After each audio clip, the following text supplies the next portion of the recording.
Ok. Salut à tous les bien-aimés, frères et sœurs, dans la foi en notre Seigneur Tout-Puissant, Jésus-Christ. Dans tous les lieux que vous êtes, ce matin, depuis Abidjan, je reviens avec un nouveau thème encore pour que nous puissions partager ensemble dans la présence du Seigneur. Mon thème de ce matin, c'est la fin de la négrophobie exégétique. Voilà, vous avez bien entendu. La fin de la négrophobie exégétique. Alors, pour cela, je voudrais d'abord entrer en disant ceci, que l'on nous a fait croire pendant longtemps que la Bible était un livre écrit par les Blancs et qu'il n'y avait à peine que peu de personnages noirs dans le document, tels que les supposés, tels que l'eunuque éthiopien dans Acte 8, Simon de Cyrène qui porta la croix du Seigneur Jésus-Christ dans Matthieu 27, et puis la fiancée de Salomon dans les Cantiques des Cantiques, chapitre 1, 5 à 6. Et voilà là les quelques personnes qu'on nous brandit pour dire que voilà, il y a aussi quelques noirs dans la Bible, il y a aussi des noirs dans la Bible, quelques noirs dans la Bible. Comme si la parole de Dieu, comme si l'évangile avait été, n'est-ce pas, écrit par des prophètes ou des auteurs blancs. Et que bon, il y a aussi quelques noirs, voilà, qui ont joué quelques rôles secondaires dans la Bible. Et ça, nous avons toujours bu ça, on a toujours gobé ça pendant des siècles, jusqu'à ce jour.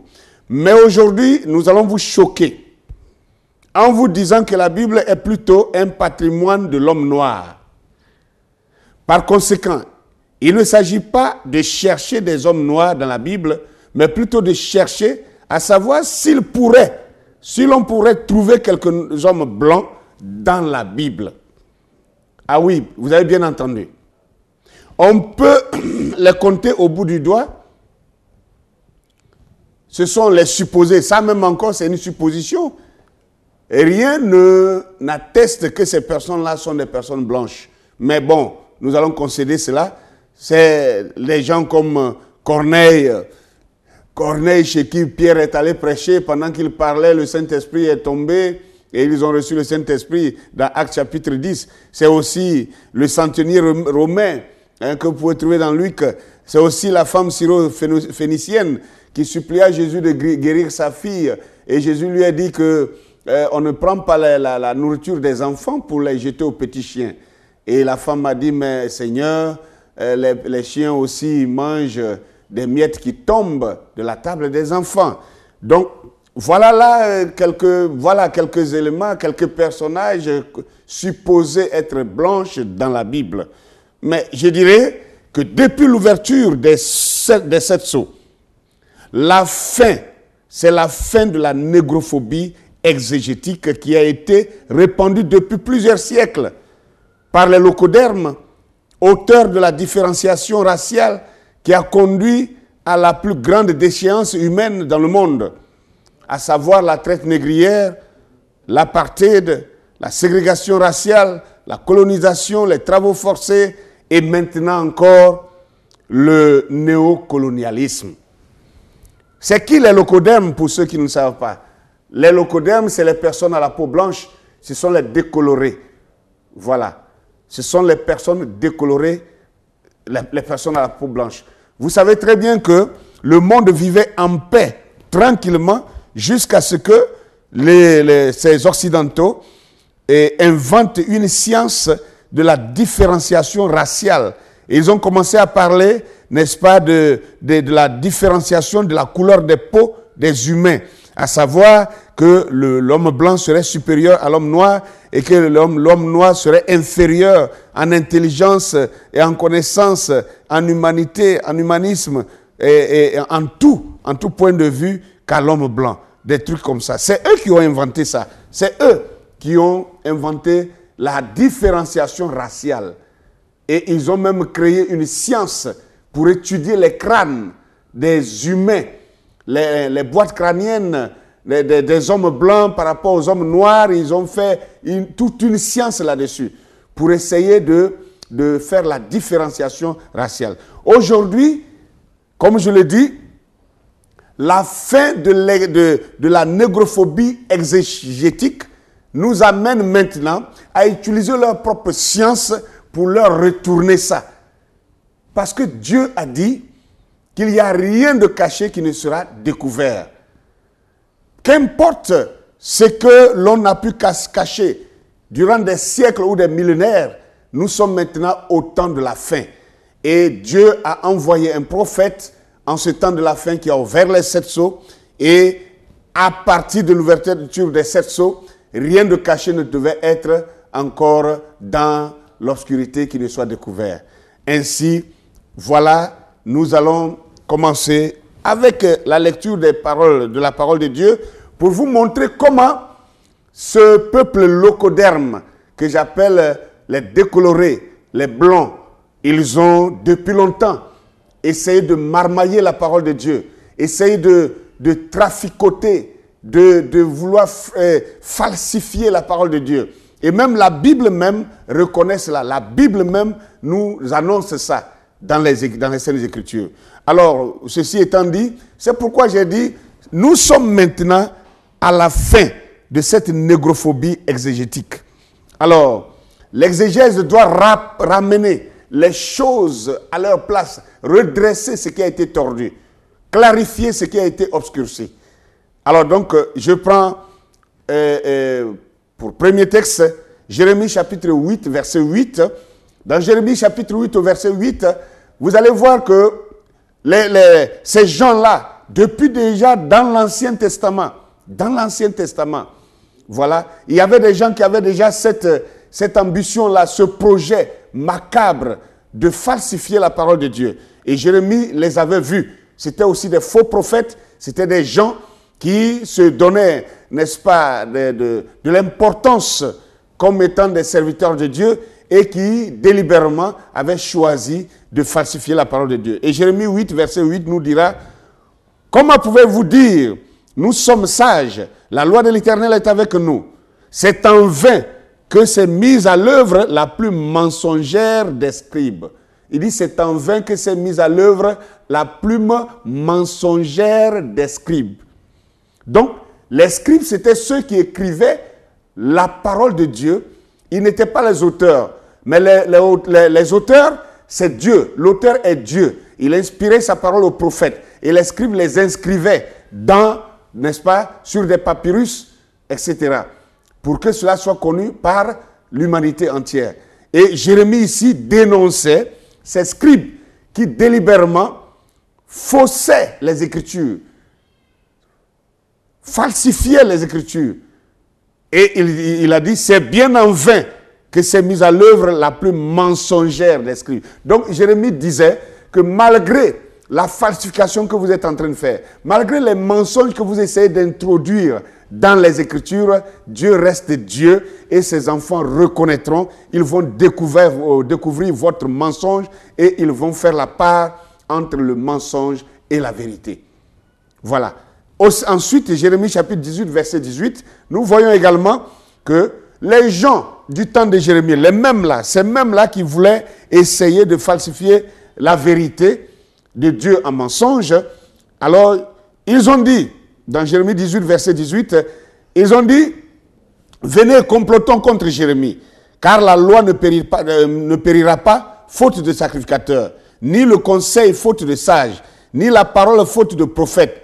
Venez, tuons-le avec la langue.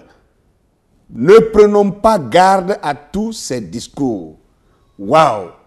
Tuons-le avec la langue et ne prenons pas garde à tous ces discours. C'est-à-dire Jérémie, qui était le véritable prophète de Dieu, un prophète de bonne foi, un prophète sous la conduite du Saint-Esprit, un prophète qui ne prononçait que la parole de l'Éternel, telle que Dieu voulait qu'il la déclare. Et maintenant, ils ont les faux qui essayaient de falsifier la parole de Dieu, les faux qui essayaient de modifier cette parole pour la tourner en dérision et en leur faveur. Ces gens-là ont décidé de boycotter le vrai prophète de Dieu, Jérémie, et ils ont dit, nous n'allons pas le tuer avec des bâtons, nous n'allons pas le tuer en l'emprisonnant, nous allons le tuer avec notre langue, c'est-à-dire le mensonge. Quand il dit la vérité, nous devons venir contredire cette vérité et dire autre chose pour ne pas amener les gens à le suivre, pour ne pas amener les gens à croire ce que lui il dit. Parce que ce que lui dit vient de Dieu et ce que les autres disaient ne venant pas de Dieu, ils ont dit ne prenons pas garde à tous ces discours. Alors quand Dieu envoie un serviteur de Dieu, quand Dieu envoie son serviteur qui est honnête, qui dit la vérité, ne pas croire à ce dernier, alors ce sera le boycotter et ce sera se retrancher soi-même vis-à-vis de Dieu. Alors, nous allons voir dans le Nouveau Testament l'apôtre Paul, l'apôtre des païens, l'apôtre des nations. Lui aussi, il a dit dans 2 Corinthiens chapitre 2, l'apôtre Paul reconnaît qu'il y a eu, et il y en a encore en son temps aussi, il y a eu des gens qui étaient toujours à l'œuvre pour la falsification des Saintes Écritures, pour la falsification de la parole de vérité de Dieu. Donc, 2 Corinthiens chapitre 2, verset 17, l'apôtre Paul déclarera ceci. Il dit, car nous ne falsifions point la parole de Dieu comme font plusieurs, mais c'est avec sincérité. Mais c'est de la part de Dieu que nous parlons en Christ devant Dieu. Donc, il dit, nous ne falsifions pas la parole de Dieu comme le font plusieurs.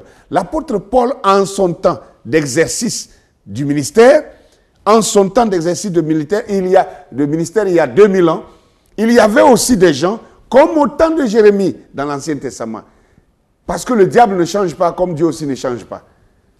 Chaque fois que Dieu est sur le terrain, le diable a toujours ses éléments sur le terrain pour essayer de contredire, de contrecarrer. C'est comme certains prédicateurs de notre jour. Quand ils voient mes vidéos sur la toile, ils viennent là. Ah non, le docteur Aketu, ça là, nous on n'est pas d'accord. Moi je ne suis pas d'accord ici. Ah non, ça là, je ne suis pas d'accord ici. Vous n'êtes d'accord en rien. Mais vous n'avez rien à proposer. Vous n'avez rien à contredire. Et vous venez dire vous n'êtes pas d'accord. Comme si être prédicateur, c'est toujours dénoncer seulement. Moi, je ne dénonce pas pour dénoncer. Quand je dénonce quelque chose, c'est que j'ai quelque chose à proposer. Si vous n'avez rien à proposer, taisez-vous et étudiez ce qui a été donné. Tu dis tu n'es pas d'accord. Non, ce que tu as dit là, ce n'est pas vrai. Je ne suis pas d'accord. Ce que tu dis, ce n'est pas vrai. Qu'est-ce qui est vrai? Envoie-moi ce qui est vrai. Tu n'as rien à nous donner et tu trouves que ce n'est pas vrai. Si tu n'as rien à donner de vrai, alors accepte ce qui est là. Voilà le problème. Donc, l'apôtre Paul a renchéri pour dire que la falsification était encore en cours en son temps. Et moi aussi, je peux vous le dire, que quand vous prenez 1 Corinthiens chapitre 10, je crois, 1 Corinthiens chapitre 6, 1 Corinthiens chapitre 6, le verset 9 et 10, ça c'est de notre jour maintenant. Dans moi, ma vieille Bible ici, Louis II ici, dans ma vieille Bible ici, c'est bien écrit que ni les idolâtres, ni les impudiques, ni les homosexuels n'entreront dans le royaume des cieux. Ni les homosexuels. C'est bien écrit là, ni les homosexuels. Mais si vous regardez sur vos tablettes, sur vos iPhones, sur vos téléphones, la nouvelle version de la Bible du même Louis II et des autres Bibles qu'ils ont introduit aujourd'hui, qu'ils ont installé, ils ont, comment on dit ça, ils ont révisé, ils ont changé le mot homosexuel avec un autre mot. Voilà, ils ont dit, au lieu de dire homosexuels, ni les homosexuels, ils disent ni les infâmes. Pourquoi? Parce que nous sommes en plein l'an 2000.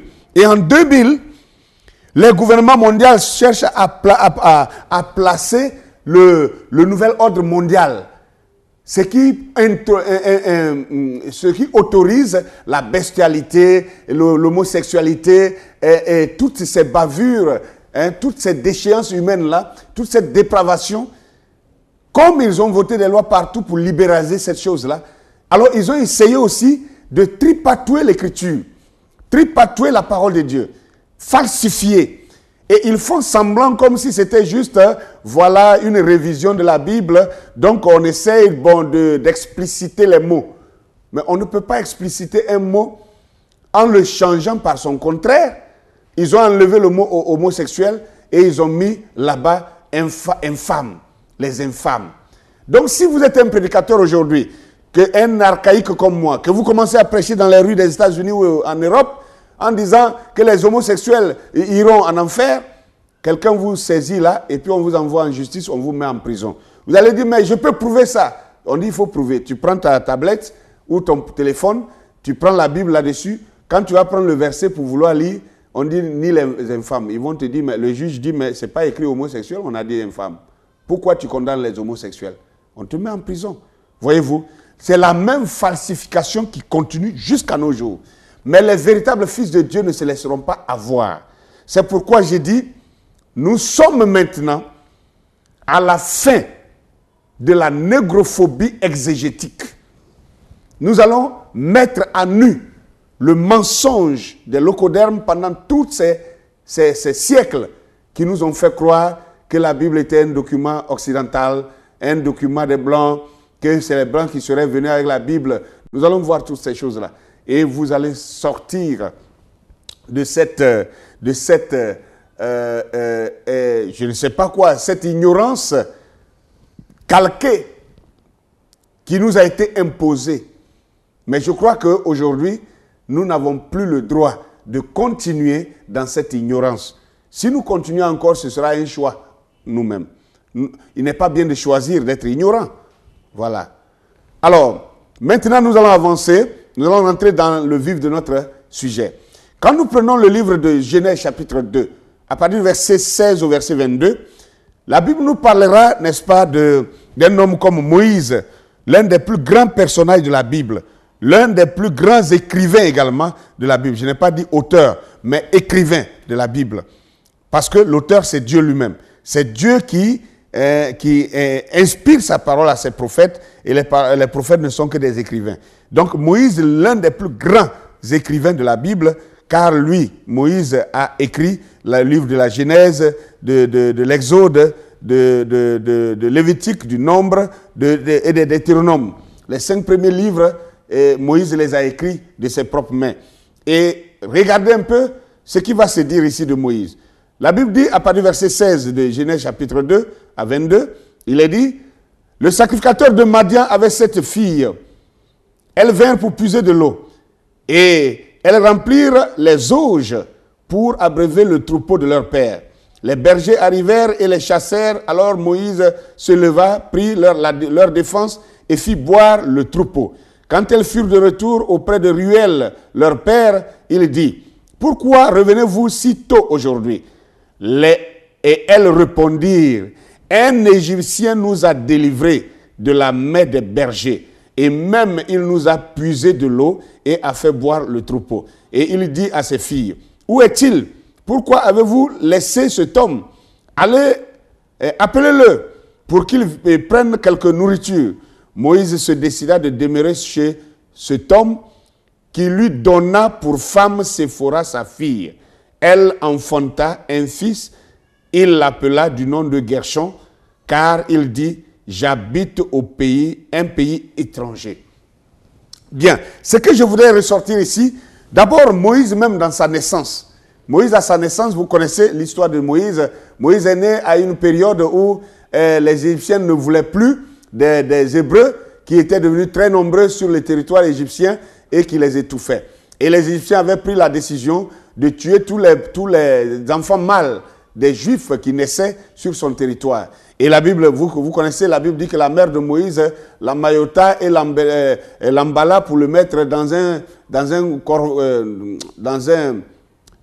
un panier de réseau et le déposa sur le Nil. Et la fille de Pharaon est allée récupérer cet enfant et a présenté à son père comme étant son enfant qui était né de son mari qui était mort déjà.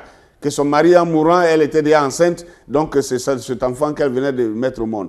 Et Pharaon a récupéré l'enfant et l'a élevé comme son propre enfant en compagnie de son propre fils. Et il a trouvé que Moïse était tellement valeureux, valable, vaillant, intelligent. Et la Bible dit dans Acte 7 que Moïse a été instruit dans toute la sagesse des Égyptiens. Moïse a été instruit dans toute la sagesse des Égyptiens. À tel point que Pharaon le préférait comme successeur par rapport à son propre fils. Alors, qu'est-ce que ça voulait dire? Ça voulait dire que les Égyptiens, les anciens Égyptiens étant des Noirs, Moïse aussi était noir. Si Moïse était blanc, Moïse n'allait pas pouvoir survivre dans la maison de Pharaon, qui savait que si les Hébreux étaient blancs, alors Moïse serait blanc, et un enfant blanc pêché sur le Nil, dans la maison de Pharaon, Pharaon aurait pu comprendre directement que c'était un enfant hébreu. Il n'allait pas le laisser grandir alors qu'il cherchait à tuer tous ses enfants de cet âge-là. Donc Moïse était noir comme les Égyptiens. Les Égyptiens étaient noirs, Moïse était noir. Et maintenant, ce Moïse-là, quand il va tuer un Égyptien et qu'il va fuir dans le désert, il se retrouve à Madian. Et c'est le sacrificateur de Madian, ici, qui s'appelle Ruel, c'est le même là qu'on appelle Jéthro. Parce que Ruel, Jéthro. Donc, quelquefois, on dit un de ses noms et de l'autre côté, on dit son prénom. Donc, ici, on dit Ruel, mais c'est le même Jéthro. Et c'est lui le père de Séphora. Et il est bien de noter que Jéthro ou Ruel, sacrificateur de Madian, il faut comprendre que Madian, c'est le pays d'Éthiopie. Madian, c'était un territoire, n'est-ce pas, du royaume de l'Éthiopie. Ce n'est pas le pays de l'Éthiopie actuelle, mais c'était un territoire de l'Éthiopie. Et on peut le voir dans Habakkuk chapitre 3, le verset 7, qui montre que Madian et l'Éthiopie, c'est la même. Le Madian, c'est l'appellation de l'ancien royaume, de l'ancien empire de l'Éthiopie. Donc, voyez-vous que le roi, le sacrificateur de Madian, Ruel, qui a reçu Moïse, ses enfants, ses filles ont vu Moïse et l'ont comparé à un Égyptien. Parce qu'ils étaient de la même couleur, ils étaient de la même peau. Moïse était noir comme les Égyptiens. C'est pourquoi elles l'ont appelé un Égyptien. Et quand il est venu dans la maison, ils vont se rendre compte après que c'est vrai qu'il ressemblait à un Égyptien, mais il était un sémite. Donc c'est la peau, c'est sa couleur de peau qui a fait qu'on l'a confondu à un Égyptien. Voilà. Donc l'un des plus grands hommes de la Bible, ici Moïse, est un homme noir. Ce qui remonte toute sa généalogie, que ses ancêtres, les Hébreux, étaient noirs. Parce que Moïse avait pour père et mère des Noirs, des Hébreux. Et les Hébreux étaient noirs. Voyez-vous, nous allons prouver toutes ces choses au fur et à mesure. Prenons Genèse chapitre 50, le verset 7 au verset 11. Genèse 50, verset 7 au verset 11. La Bible dit que Joseph monta pour enterrer son père. Parce que vous savez que Jacob était arrivé aussi en Égypte avec tous ses fils. Tous les 12 tribus d'Israël sont partis en Égypte à cause de la famine. Et Jacob est mort là-bas finalement. Et Joseph, son fils qui était premier ministre d'Égypte, décida de prendre le corps de son père, selon la promesse que son père lui avait fait faire, de retourner à Canaan pour aller l'enterrer sur la terre de Macpéla. Sur la terre de Macpéla. Donc Joseph monta pour enterrer son père. Avec lui montèrent tous les serviteurs de Pharaon, anciens de sa maison, tous les anciens du pays d'Égypte. Toute la maison, la Bible dit toute la maison de Joseph, ses frères et la maison de son père, on ne laissa dans le pays de Goshen que les enfants et les brebis et les bœufs. Il y avait encore avec Joseph des chars et des cavaliers, en sorte que le cortège était très nombreux. Arrivé à l'ère d'Atad, qui est au-delà du Jourdain, et ils firent entendre de grandes et profondes lamentations. Et Joseph fit en l'honneur de son père un deuil de 7 jours. Les habitants du pays, les Cananéens, furent étonnés, furent témoins de ce deuil dans l'ère d'Atad, et ils dirent, voilà un grand deuil parmi les Égyptiens. C'est pourquoi l'on a donné le nom d'Abel Misraïm à cette ère qui est au-delà du Jourdain. Donc ici, voici que Joseph, qui prend toute sa famille, à savoir les 12 fils d'Égypte, de Jacob, qui avaient vécu pendant des années en Égypte et qui s'étaient multipliés. La Bible dit que quand Jacob allait de Canaan en Égypte, lui et toute sa famille, ils étaient au nombre de 70 personnes. Donc, des années plus tard, ça veut dire qu'ils étaient devenus plus nombreux que ça. Et donc la Bible dit que quand il est mort, qu'on devait aller l'enterrer à Canaan, toute la famille de Jacob, tous les frères de Joseph, on ne laissa à Goshen que les enfants et les animaux. Donc toutes les familles. Donc c'était les Juifs, les Hébreux, en grand nombre, mais accompagnés par quelques Égyptiens, parce que Joseph était leur premier ministre. Mais ils arrivent à Canaan et ils commencent à célébrer, à faire le deuil de Jacob. Et les Cananéens qui connaissaient bien les Égyptiens, qui connaissaient bien aussi les Juifs, les Hébreux, ils ont regardé les Hébreux et ils ont dit qu'il y a un grand deuil parmi les Égyptiens. Pourquoi on a confondu encore les Hébreux avec les Égyptiens? Tout simplement à cause de leur couleur de la peau. Donc tout ça pour vous montrer que les Hébreux de la Bible sont de la couleur noire. Le plus vieux livre de la Bible, c'est bien le livre de Job.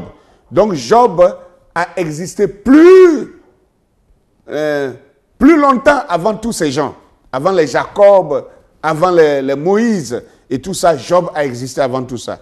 Et alors, Job, dans son livre, au chapitre 30, le verset 28 et le verset 30, voilà ce que Job dit de lui-même. Job dit, je marche noirci, non, mais non pas par le soleil. Mais non par le soleil. Je me lève en pleine assemblée et je crie. Ma peau noircit et tombe. Mes os brûlent et se dessèchent. Job parle ici de lui-même. Et Job dit que lui, il marche noirci, mais non par le soleil. Ce n'est pas le soleil qui a noirci Job. Job dit, lui, il est né noir et qu'il marche noirci. Ce n'est pas le soleil qui l'a noirci. Mais naturellement, il est né noir. Et il dit, sa peau noircit et tombe. Et sa peau se dessèche. Voyez-vous qu'un blanc, quelle que soit la galère, la misère qui le frappe, il ne devient pas noir. Un blanc, même quelle que soit la misère et la souffrance, il ne sera jamais noir. Mais Job dit que lui, il est noir et que ce n'est pas le soleil qui l'a noirci. Donc ça veut dire que c'est naturellement qu'il est noir. Et si Job était un hébreu, alors cela confirme toujours la couleur négroïde des Hébreux. Nous continuons dans Lamentation chapitre 4, verset 2 et le verset 8. Et là, Lamentation chapitre 4, verset 2, la Bible dit, les nobles fils de Sion, estimés à l'égal à l'or pur, sont regardés, hélas, comme des vases de terre, ouvrage des mains du potier. Donc ici, le verset 2 nous parle des enfants hébreux, c'est-à-dire les fils de Sion. Les fils de Sion, ce sont les enfants hébreux encore. Et au verset 8, maintenant, la Bible dit, leur aspect est plus sombre que le noir. On ne les reconnaît pas dans les rues. Ils ont la peau collée à leurs os, sèche comme du bois. Donc ici, la Bible décrit clairement le peuple hébreu comme étant un peuple à l'aspect noir. Il dit, leur aspect est plus sombre que le noir. Il y a quoi qui est plus sombre que le noir? Ça veut dire qu'ils sont noirs charbon comme cette statue d'éléphant qui est devant moi, comme cette statue de lion qui est devant moi. Ils sont noirs, véritablement noirs. Ils sont vraiment noirs. Ils sont vraiment noirs. Parce qu'il dit que leur aspect est plus sombre que le noir. Il y a quoi qui peut être plus sombre que le noir? Regardez les statues noires. Regardez ça. Noir. Mais il dit que, Lamentation, Jérémie dit que les enfants de Sion sont plus sombres que le noir. Alors donc, voyez-vous que la Bible, la base même des peuples de la Bible, nous sommes en train de voir que leur souche même est de souche négroïde. Ce sont des noirs. C'est ce que je veux que chacun retienne. Cantique des Cantiques, chapitre 1, le verset 5 au verset 6. C'est le verset que tout le monde connaît, que tout le monde prenait pour dire, voilà, il y a au moins une femme noire dans la Bible. Non, non, il n'y a pas au moins une femme noire dans la Bible. Tous les personnages de la Bible sont noirs. Et il est difficile de trouver une personne d'autre couleur que le noir dans la Bible. C'est de ça qu'il est question. C'est pourquoi j'ai dit, c'est la fin de la négrophobie exégétique. Nous lisons. Cantique des Cantiques, chapitre 1, le verset 5 à 6. Il dit, je suis noir et je suis belle, fille de Jérusalem, comme les tentes de Kédar, comme les pavillons de Salomon. Ne prenez point garde à mon teint noir, car c'est le soleil qui m'a brûlé. Les fils de ma mère se sont irrités contre moi et m'ont fait gardienne des vignes. Ma vigne à moi, je ne l'ai point gardée. Donc, cette fille-là, là aussi, il faut que les gens comprennent là. Ici, elle n'était pas hébreu. Cette femme-là n'était pas hébreu. Cette femme-là, elle était la fille de Pharaon que Salomon a mariée. Beaucoup ne savent pas que Salomon a marié la fille de Pharaon. Salomon a marié une princesse d'Égypte, une fille de Pharaon. Et c'est celle-là qui est en train de chanter les louanges à Salomon et qui parle d'elle-même et qui dit que elle se compare aux filles de Jérusalem.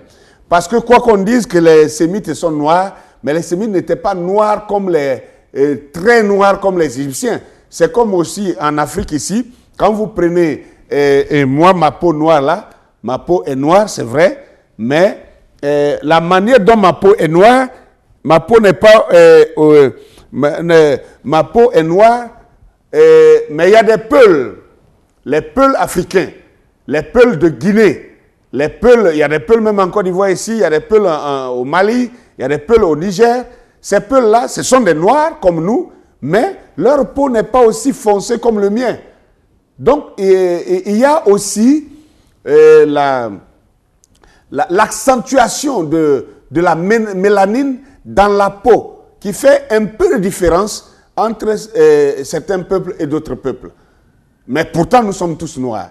Et cette femme-là, c'est de ça qu'elle parle. Elle s'est comparée aux filles de Jérusalem. Et en ce temps, la couleur noire était une couleur prisée, une couleur recherchée. Car les Égyptiens, leur noirceur était comparée à la couleur des dieux. Donc être noir était une fierté. Ce n'était pas une honte. C'était avant que les locodermes aient créé la différenciation raciale où ils vont commencer à esclavagiser les noirs et c'est là que la couleur noire est apparue comme une honte. Mais la couleur noire au départ n'était pas un sujet de honte, c'était plutôt un sujet de gloire. C'est pourquoi cette femme-là pouvait dire « Je suis noire et je suis belle, fille de Jérusalem ». Comme les tentes de Kédar, comme les pavillons de Salomon. Elle est en train d'exalter sa peau noire. Elle est en train d'exalter la beauté de sa couleur noire. Et elle dit, oh, ne prenez pas garde à mon teint noir, car c'est le soleil qui m'a brûlé. Donc elle était devenue plus noire encore, plus brillante. Et elle exaltait sa peau noire. C'était une fierté pour elle. Alors je ne sais pas pourquoi aujourd'hui, être l'Africain commence à avoir honte de sa peau, qui est une couleur de Dieu. Moi, je suis fier de ma peau et je n'aimerais pas que ma femme se dégrade, se gratte la peau pour devenir claire, ni encore mes enfants. Parce que c'est une fierté que d'être noir. Et nous devons redorer cette fierté-là. Voilà, d'être noir, car Dieu lui-même est noir. Matthieu chapitre 2, le verset 13 à 15. Nous allons voir là, quelque chose va se passer encore. Dans Matthieu 2, le verset 13 à 15, la Bible parle de notre Seigneur Jésus lui-même. Et ça encore, ça peut faire l'objet d'un autre message. Voyez-vous, notre Seigneur Jésus, le sauveur de l'humanité, quand il est né en Israël, quand il est né là, à Bethléem, le seul pays que notre Seigneur, en sortant d'Israël, a pu mettre pied, c'est l'Afrique. C'est l'Afrique, ce n'est pas l'Europe, ce n'est pas l'Amérique, ce n'est pas la Russie, ce n'est pas l'Espagne. Jésus n'est allé nulle part qu'en Afrique, en dehors d'Israël. Et voilà, la Bible dit, lorsqu'ils furent partis, c'est-à-dire quand les mages sont venus vers Hérode pour dire où est le roi des Juifs qui est né, et que Hérode a été saisi de jalousie, la Bible dit, lorsqu'ils furent partis, voici un ange du Seigneur apparu en songe à Joseph et lui dit, lève-toi, prends le petit enfant et sa mère, fuis en Égypte et reste-y jusqu'à ce que je te parle.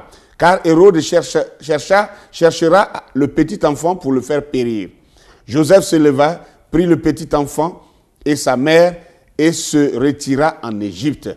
Il y resta jusqu'à la mort d'Hérode afin que s'accomplisse ce que le Seigneur avait annoncé par le prophète « J'ai appelé mon fils hors d'Égypte ». Bien, pourquoi je prends ce texte? Je prends ce texte-là pour dire que à l'époque où Jésus naissait, Rome contrôlait déjà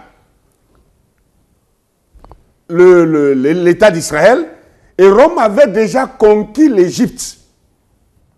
Rome avait déjà conquis l'Égypte 31 ans avant. Parce qu'on dit, moins 30 avant Jésus-Christ, Rome a conquis l'Égypte. Donc Rome dirigeait, il dirigeait jusqu'à l'Égypte. L'Égypte était dans l'Empire romain, si vous voulez bien comprendre. Donc, quand Jésus va fuir avec ses parents, quand Joseph et Marie vont se lever pour prendre le petit enfant Jésus, pour fuir en Égypte, ils étaient noirs. Ils étaient noirs. C'était une famille noire. Et Jésus est né noir, parce que sa mère, Marie, était noire. Même Joseph était noir, puisqu'ils sont des Hébreux. J'ai déjà prouvé cela plus haut. Alors, ils fuyaient dans un pays noir. En Égypte, un peuple noir. C'était le seul endroit où ils pouvaient se fondre dans la population pour ne pas être reconnus.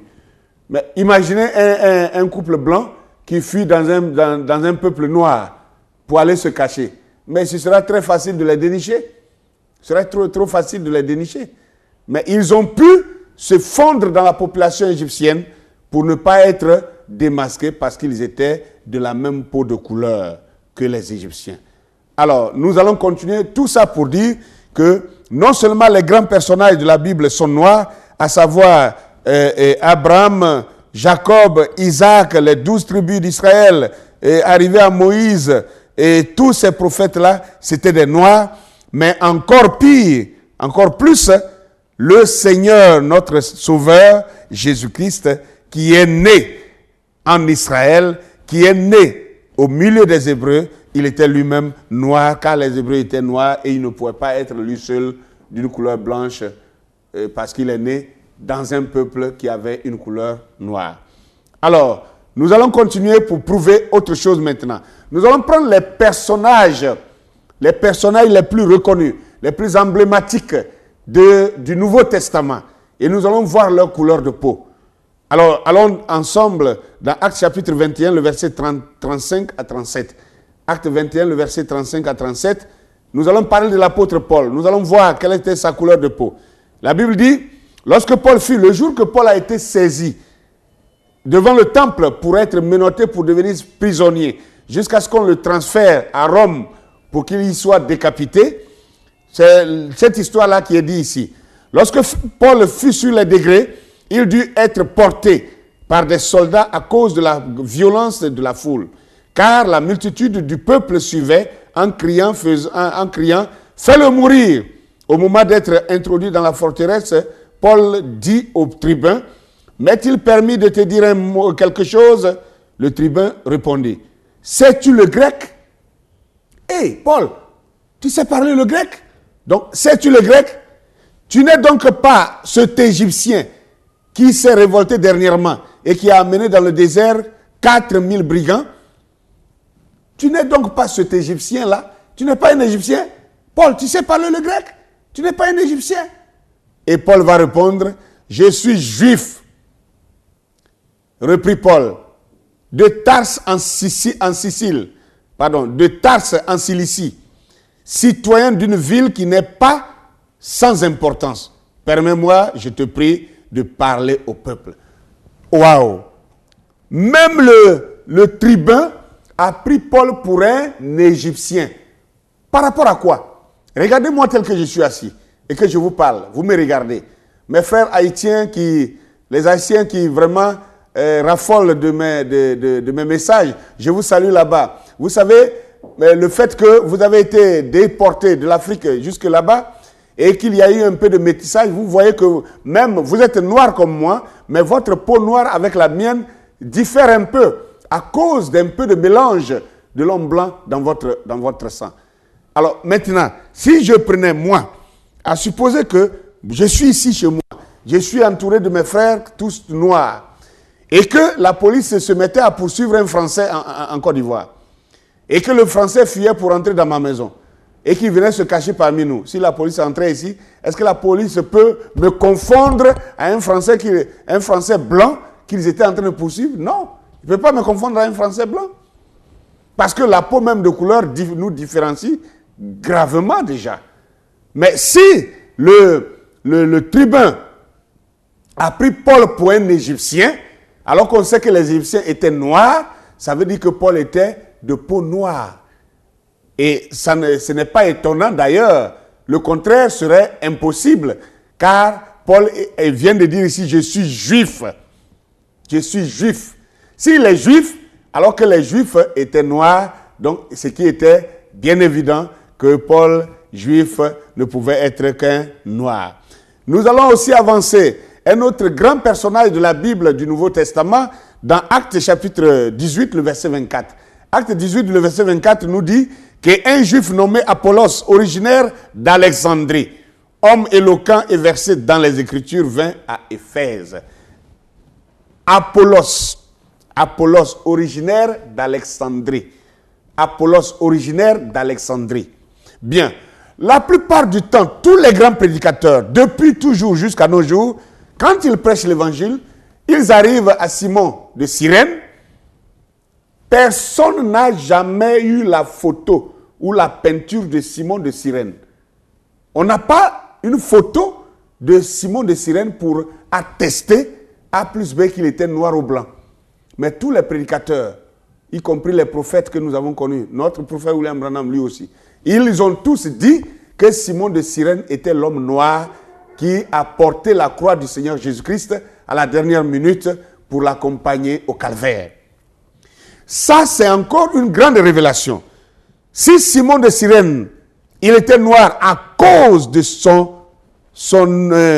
originalité, à cause de ce qu'il était autochtone de la Cyrénaïque, et pour ça, on sait qu'il était noir, et qu'il a porté la croix de notre Seigneur Jésus-Christ, ce qui veut dire que l'homme noir, n'est-ce pas, la révélation de la rédemption, au temps de la fin, serait entre les mains des Noirs. C'est pourquoi vous entendez tous ces messages qui viennent depuis Abidjan et que vous entendez ces choses qui sont graves, qui sonnent comme un son assourdissant, mais c'est la vérité parce que Jésus-Christ se révèle aux hommes noirs aujourd'hui pour terminer l'œuvre de la rédemption. Maintenant, si je reviens là-dessus, si Simon de Cyrène, on l'a pris pour un noir à cause de son origine de la Cyrénaïque, la Bible vient de nommer un autre grand homme ici, qui s'appelait Apollos. La Bible dit originaire d'Alexandrie. Or, Alexandrie, c'est Égypte, un territoire égyptien. Et Cyrène, la Cyrénaïque, c'est un territoire égyptien. Et c'est parce que la Cyrénaïque était un territoire égyptien que tout le monde a conclu que Simon, qui était originaire de là-bas, était un noir. Donc, si c'est le cas, alors Apollos, originaire d'Alexandrie, un territoire africain, il était noir. Bref, puisque lui aussi il était juif d'ailleurs. La Bible dit un juif nommé Apollos. Donc, d'abord, de par son origine juive, il est déjà noir. Deuxièmement, de par son origine d'Alexandrie, il est doublement noir. Donc, Paul est noir, Apollos est noir.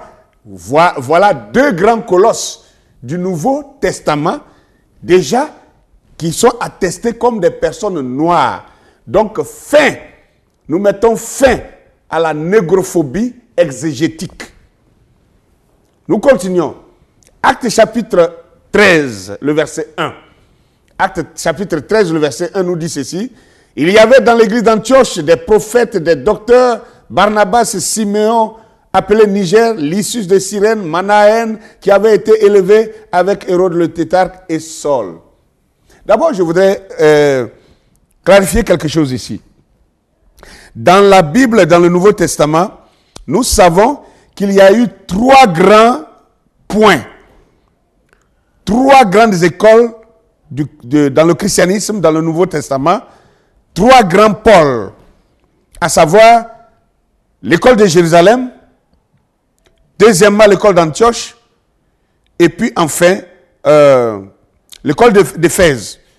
Sinon, l'église de Jérusalem, l'église d'Antioche et l'église d'Éphèse. Voilà les trois pôles, voilà les trois piliers qui ont propulsé l'évangile du Seigneur Jésus-Christ dans le monde entier. Et déjà, la base même qui est à Jérusalem, vous savez que tous les 12 apôtres, moins 1 plus 1, c'est-à-dire moins Judas qui est mort, plus Matthias qui a été ajouté, tous étaient des Juifs. Et s'ils étaient des Juifs, des enfants hébreux, nous avons déjà montré la couleur de peau du peuple hébreu est noire. Donc, l'école même de Jérusalem était totalement noire. Les piliers, les 12 piliers du christianisme, de l'église du Seigneur Jésus-Christ, c'était des noirs. Deuxièmement, l'école d'Antioche. La Bible dit maintenant qu'il y avait à Antioche, dans l'église d'Antioche, des prophètes et des docteurs. Et la Bible va citer le nom des piliers du groupe d'Antioche. La Bible dit Barnabas, virgule, Siméon appelé Niger. Siméon appelé Niger. Tout à l'heure, nous allons revenir sur le nom Niger. On va expliquer ce que veut dire Niger.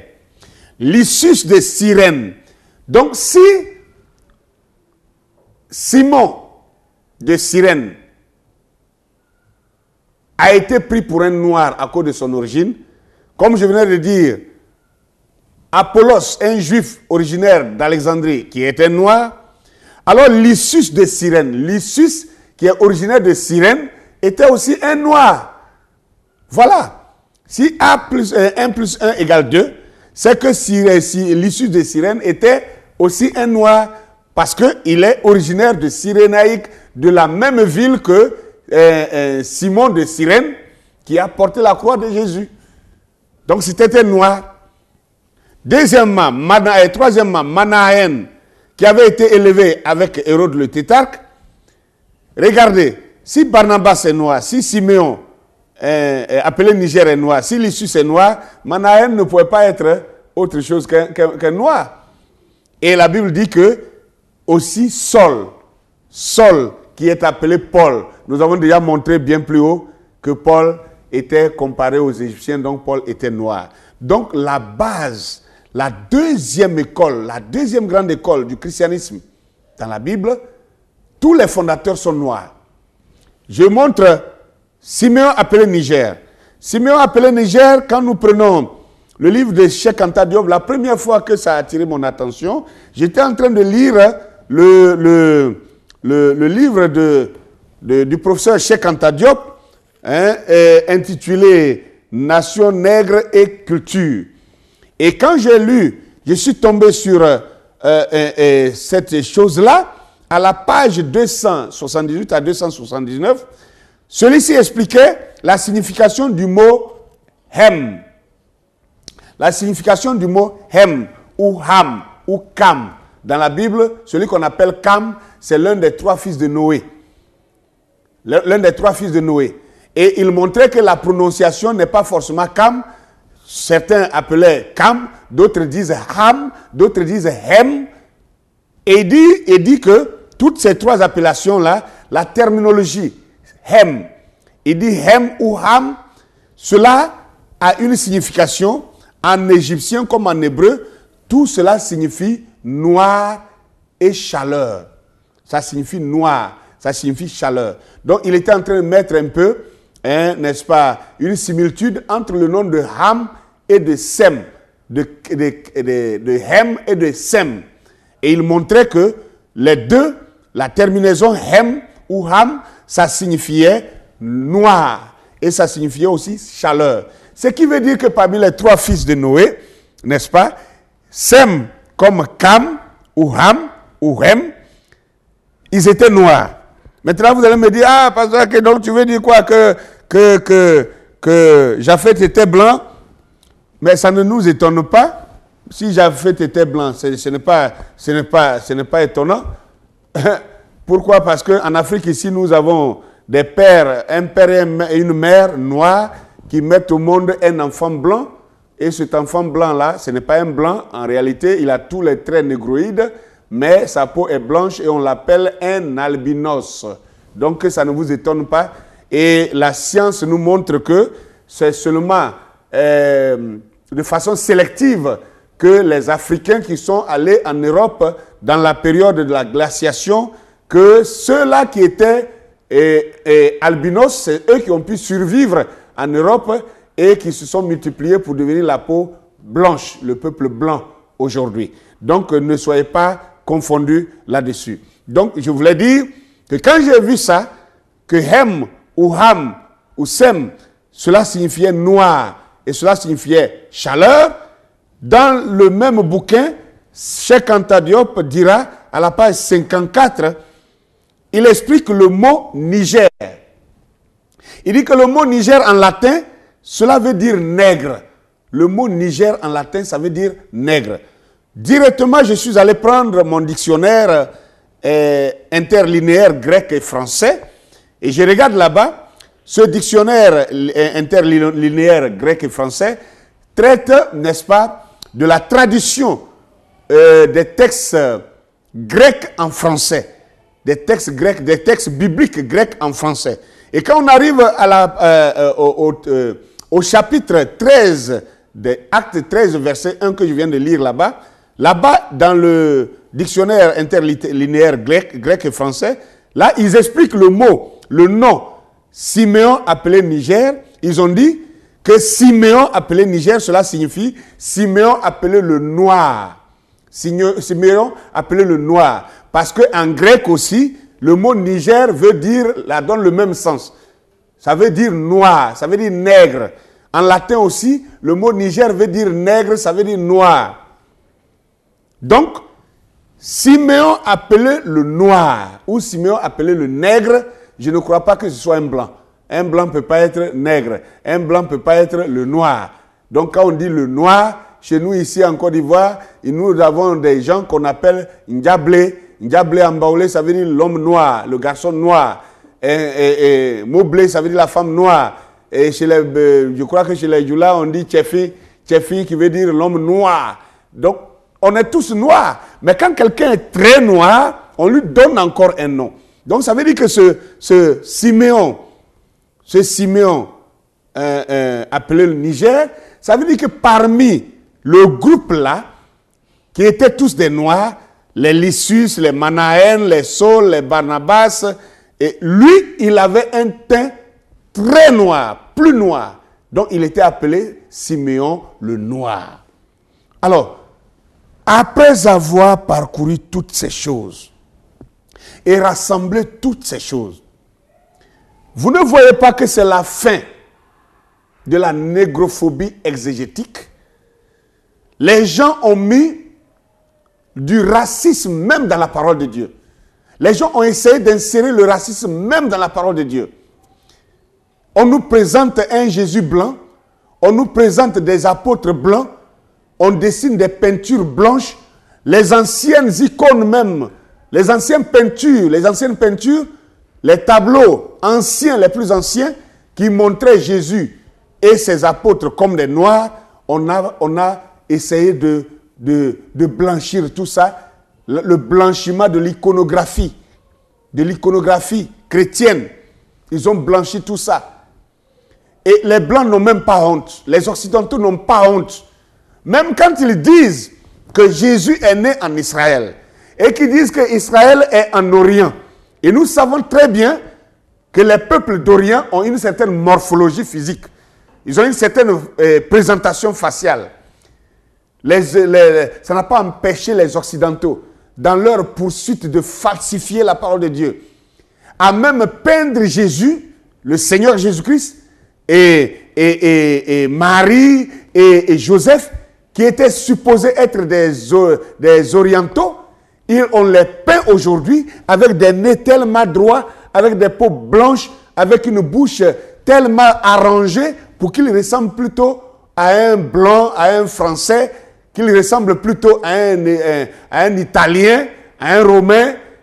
plutôt que de ressembler à un oriental.